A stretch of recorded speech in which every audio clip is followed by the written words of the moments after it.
The oak trees lining Willow Creek estates whispered secrets in the afternoon breeze.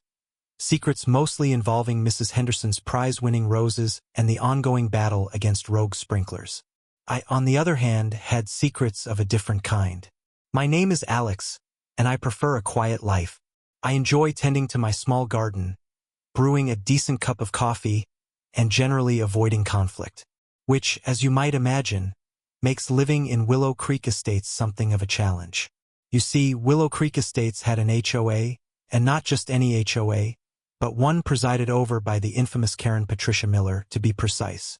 Patricia took her role as HOA president with the fervor of a seasoned general leading troops into battle. The battlefield? Our meticulously manicured lawns. Her enemy? Any blade of grass daring to grow an eighth of an inch beyond the mandated height. Patricia was a force of nature, a whirlwind of perfectly coiffed hair, designer handbags, and an unwavering belief in her own authority. She patrolled the neighborhood in her golf cart, a mobile command center equipped with a decibel meter for noise violations and a measuring tape for fence height infractions. Her reign was one of passive-aggressive newsletters, thinly veiled threats disguised as friendly reminders, and a general atmosphere of simmering resentment. I tried to stay out of her way, adhering to the HOA guidelines as closely as possible. But even then, Patricia seemed to have a knack for finding fault. A misplaced garbage can, a slightly faded flower pot, each became a personal affront, meticulously documented and presented at the monthly HOA meetings with dramatic flair. Little did she know, her petty tyranny was about to collide with a secret she never could have imagined. A secret that would turn her perfectly ordered world upside down. My days in Willow Creek Estates followed a predictable rhythm. Mornings were for coffee and tending to my modest vegetable garden, a small patch of green rebellion against Patricia's perfectly uniform petunias. Afternoons were for quiet reading and tinkering in my garage. Evenings were spent preparing simple meals and enjoying the relative peace of my backyard. What Patricia and the other residents didn't know was that my tinkering wasn't just fixing leaky faucets or building birdhouses. My garage was more than just a storage space for lawn equipment. It was a workshop, meticulously organized and filled with tools and equipment that would have raised eyebrows, if not outright alarm, in the average suburbanite. The heavy-duty workbench, for instance, wasn't just for woodworking. It was reinforced steel capable of withstanding significant impact. The neatly arranged shelves held not only power tools but also specialized equipment for firearms maintenance and tactical gear. And the punching bag hanging in the corner? Well, that wasn't just for stress relief. 3 days a week, before sunrise, I'd leave Willow Creek Estates and drive to a training facility just outside the city. There, I shed my unassuming persona and became coach, the lead instructor for the local SWAT team. I designed their training programs, honed their skills, and pushed them to their limits. I taught them everything from close-quarters combat to hostage negotiation, turning ordinary officers into highly skilled tactical units. It was a world away from the manicured lawns and passive-aggressive newsletters of Willow Creek Estates. A world of adrenaline, precision, and life-or-death decisions. A world I kept carefully separated from my quiet suburban existence, until Patricia Miller decided to take her HOA power trip to a whole new level. The collision was inevitable. The first seeds of conflict were subtle, almost comical in their absurdity. A slightly crooked garden gnome, deemed unsightly and disruptive to the neighborhood aesthetic. My refusal to replace my perfectly functional mailbox with the approved model, citing its superior weather resistance. Even the color of my front door, a shade of blue Patricia considered too vibrant for the community's harmonious palette. Each infraction, however minor, was met with an overblown reaction from Patricia. Veiled threats of fines, passive-aggressive notes left on my doorstep, and whispered accusations during HOA meetings became the norm. She seemed to relish the opportunity to exert her authority, to remind me, and the rest of the neighborhood, that she was in charge. One particularly memorable incident involved my vegetable garden. Apparently, the height of my tomato plants exceeded the HOA's regulations for acceptable foliage. Patricia, armed with a measuring tape and a righteous indignation, demanded I prune them immediately. I politely refused, explaining that pruning them at that stage would damage the plants and reduce their yield. This simple act of defiance seemed to enrage her. She accused me of being a disrespectful rule-breaker and threatened to involve the HOA enforcement committee. I simply smiled, wished her a good day, and went back to tending my tomatoes.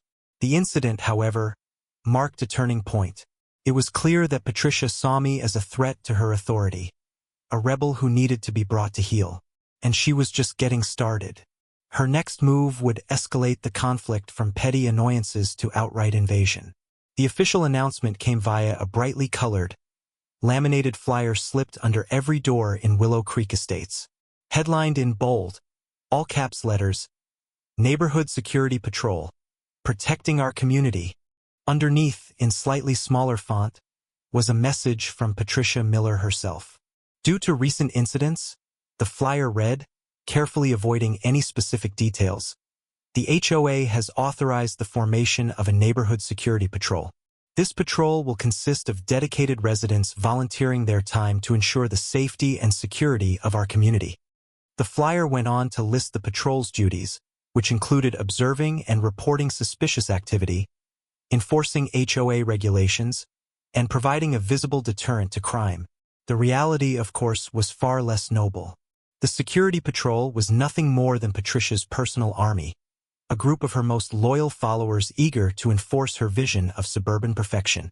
It was comprised of a motley crew of busybodies, retirees with too much time on their hands, and disgruntled residents eager to settle old scores. They were given bright orange vests, walkie-talkies, and a mandate to protect the community from, well, everything. From overgrown lawns to improperly parked cars. From teenagers loitering to residents who dared to leave their holiday decorations up past January 2nd. The announcement was met with a mixture of amusement and apprehension by the residents of Willow Creek Estates. Some welcomed the increased vigilance, while others saw it as an unnecessary intrusion into their lives. I, however, saw it as a clear escalation of Patricia's power trip, a dangerous step towards turning our quiet suburban neighborhood into a police state.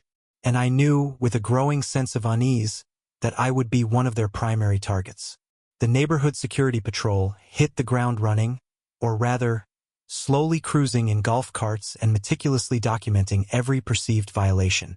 Their initial encounters with the residents of Willow Creek Estates were a masterclass in petty harassment. Old Mrs. Henderson, whose prize-winning roses were ironically the subject of constant debate, received a formal warning for excessive pruning deemed detrimental to the neighborhood's floral diversity.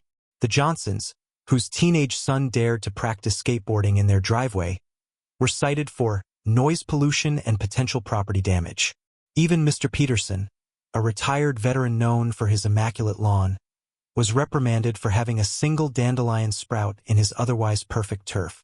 The patrol members, puffed up with their newfound authority, seemed to relish their roles as enforcers.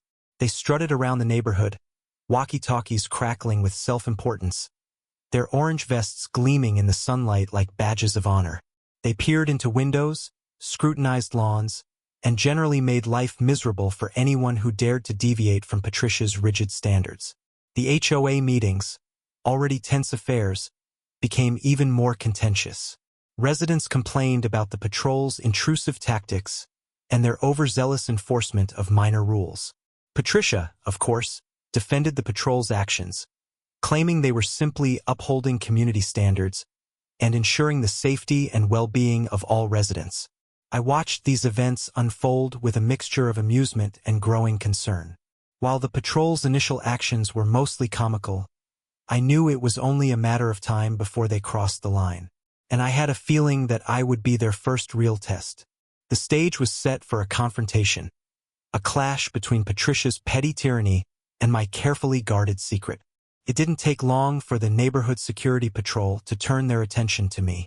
The orange vests became a near-constant presence outside my house, their occupants peering over the fence, scribbling in notebooks, and whispering into their walkie-talkies. The minor infractions I had previously been cited for became points of obsessive focus. One afternoon, as I was working in my garden, Mrs. Kravitz, a particularly zealous member of the patrol, approached me with a clipboard in hand. "Mr. Alex," she said, her voice dripping with saccharine sweetness, "I've noticed that your lawn is currently 0.2 inches above the HOA-approved height." I calmly straightened up, wiped the sweat from my brow, and replied, "Mrs. Kravitz, I assure you, I will be mowing it tomorrow." "Tomorrow may be too late," she retorted, her eyes narrowing. "The HOA regulations clearly state." I cut her off politely. "Mrs. Kravitz, with all due respect, I am aware of the HOA regulations. I assure you my lawn will be in compliance by tomorrow." She huffed, scribbled something on her clipboard, and retreated, muttering about disrespect for community standards. These minor confrontations became a regular occurrence. A misplaced garbage can, a slightly overgrown hedge, a car parked a few inches too far from the curb, each became an excuse for the patrol to harass me. The tension was building. I knew that Patricia was orchestrating this campaign, using the patrol to try to intimidate me into submission. But I refused to back down. I remained polite, respectful, and steadfast in my refusal to be bullied. However, I also knew that this was just the beginning. Patricia was not the type to give up easily, and I had a feeling that she was planning something bigger, something that would escalate the conflict to a whole new level. I just didn't know exactly what it was. Yet, I returned home from my morning training session to find my front door ajar. A chill ran down my spine, a feeling far removed from the adrenaline of the training grounds. This wasn't a random burglary. This felt personal. I cautiously pushed the door open further, my senses on high alert. The house was eerily silent. I moved through the living room, my eyes scanning every corner, every shadow. Nothing seemed obviously out of place, but the air was thick with a sense of violation.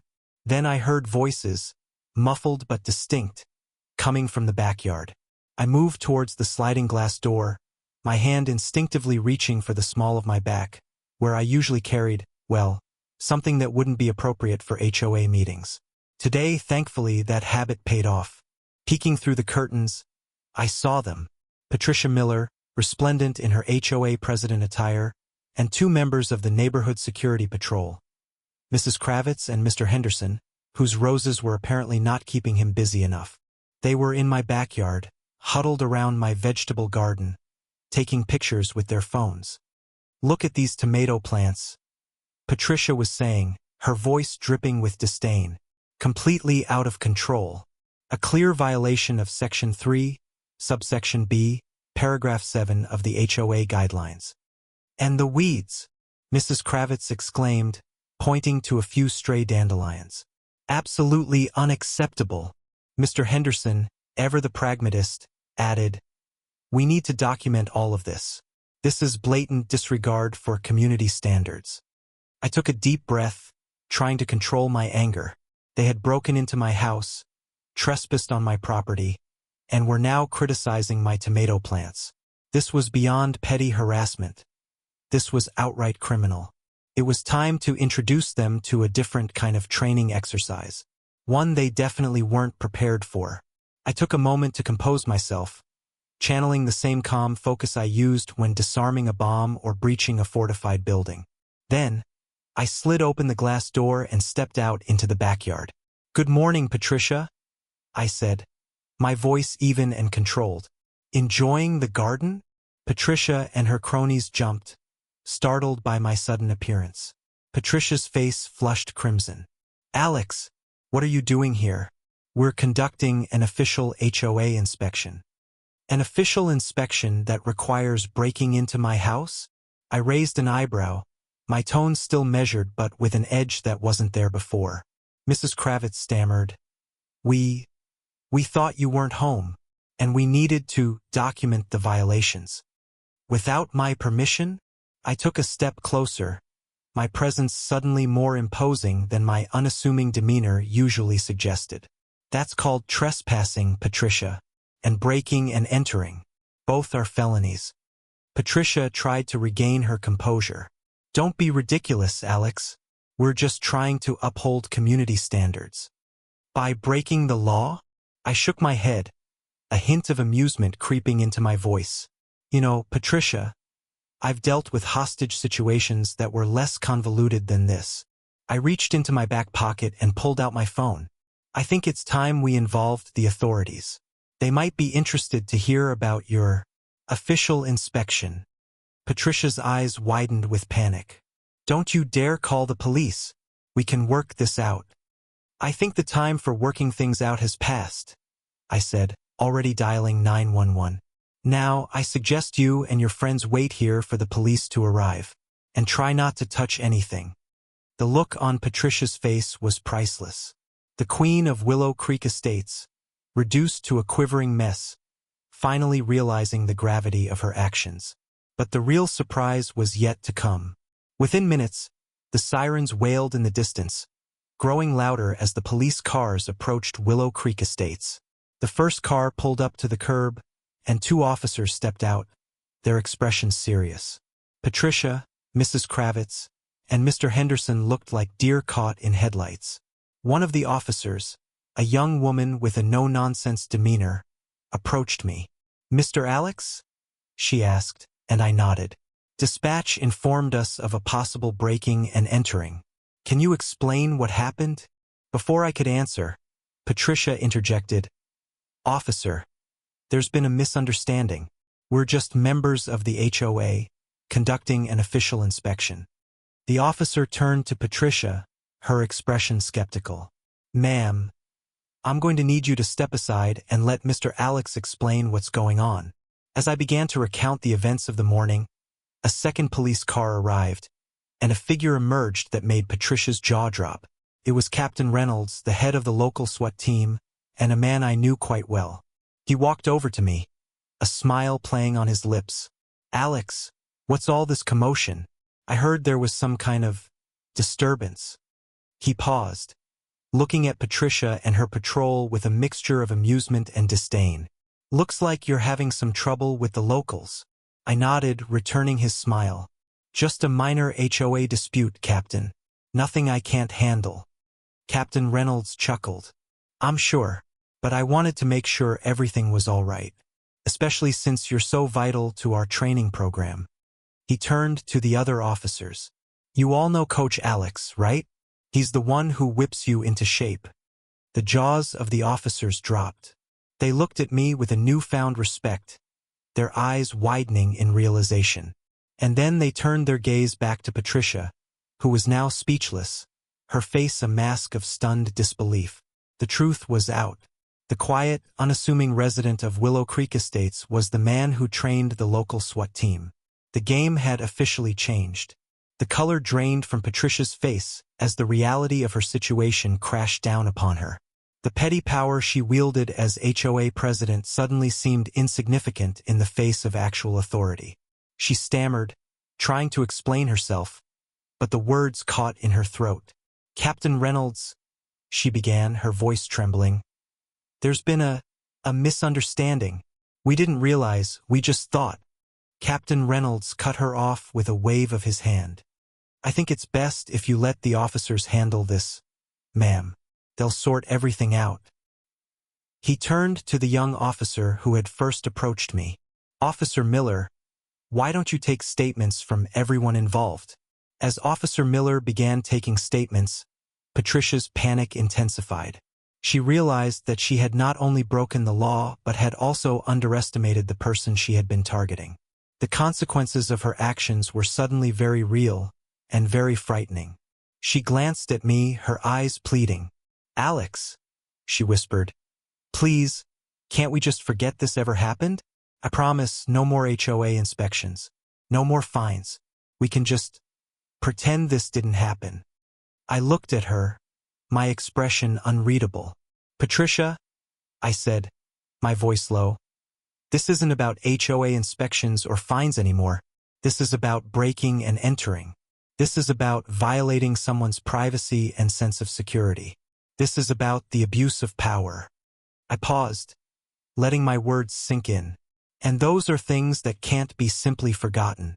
Patricia's shoulders slumped, her face etched with despair. She knew she was in serious trouble. The Queen of Willow Creek Estates had finally met her match, and the consequences were about to be severe.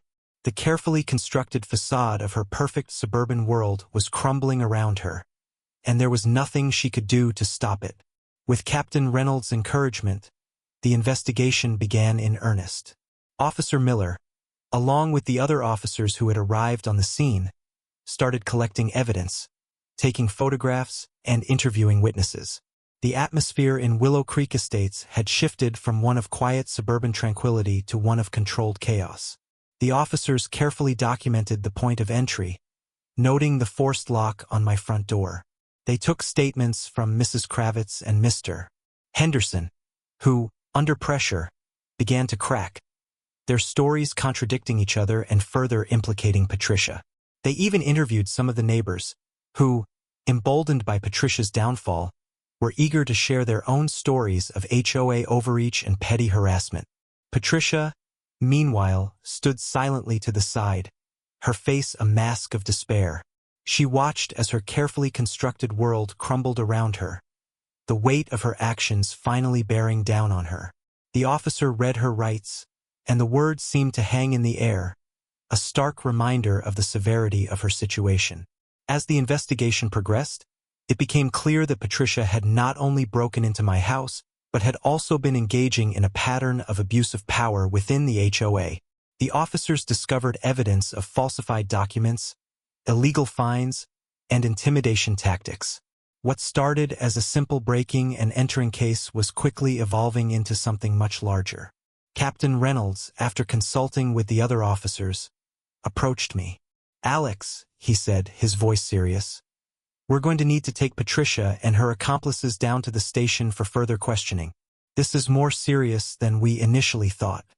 I nodded, my expression grim. "I understand, Captain. Do what you need to do." As the officers led Patricia and her patrol to the police cars, a small crowd of neighbors gathered, their faces a mixture of shock, disbelief, and quiet satisfaction. The reign of the HOA Karen was finally over. The legal repercussions for Patricia and her neighborhood security patrol were swift and decisive. Patricia faced charges of breaking and entering, trespassing, and abuse of power. Mrs. Kravitz and Mr. Henderson, after cooperating with the investigation, received lesser charges of trespassing and were required to perform community service. The HOA, reeling from the scandal, was forced to undergo a complete overhaul. A new board was elected, and strict guidelines were put in place to prevent future abuses of power. The neighborhood security patrol was immediately disbanded, and the orange vests were quietly retired. Patricia, facing the prospect of jail time and a hefty fine, attempted to negotiate a plea deal. She offered to resign from the HOA, pay restitution to the affected residents, and publicly apologize for her actions. However, the prosecution, citing the severity of her crimes and the pattern of abuse, refused to offer a lenient sentence.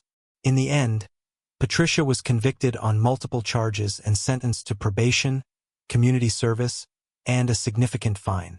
She was also permanently banned from holding any position of authority within the HOA.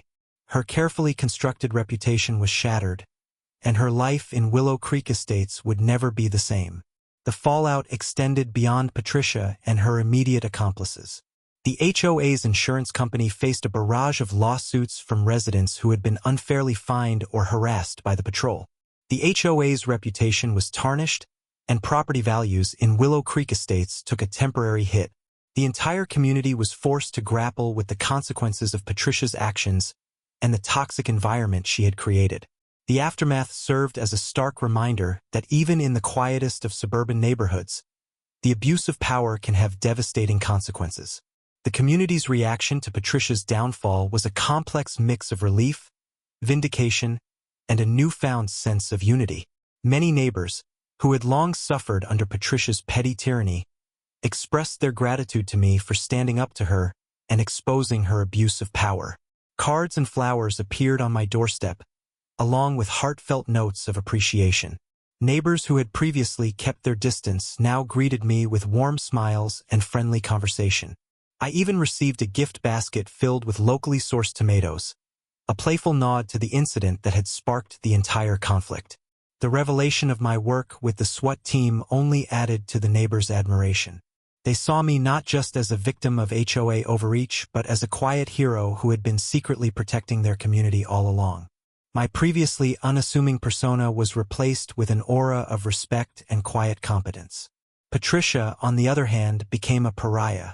Her phone stopped ringing, her social calendar emptied, and the once friendly faces of her neighbors turned away in disdain. She was ostracized from the community she had once ruled with an iron fist, a stark reminder of the consequences of her actions. The social isolation was perhaps the most devastating punishment of all.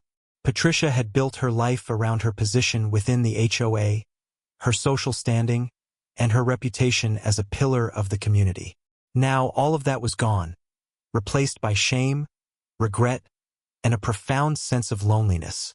The community had turned its back on her, leaving her to grapple with the consequences of her actions in solitude. The silence was deafening. In the aftermath of Patricia's downfall, I found myself reflecting on the events that had transpired and the larger lessons they offered about power dynamics and community responsibility. The story wasn't just about a rogue HOA president. It was about the dangers of unchecked authority, the importance of standing up to injustice, and the power of community to effect change. Patricia's actions were a stark reminder of how easily power can be abused, even in the seemingly innocuous setting of a suburban HOA.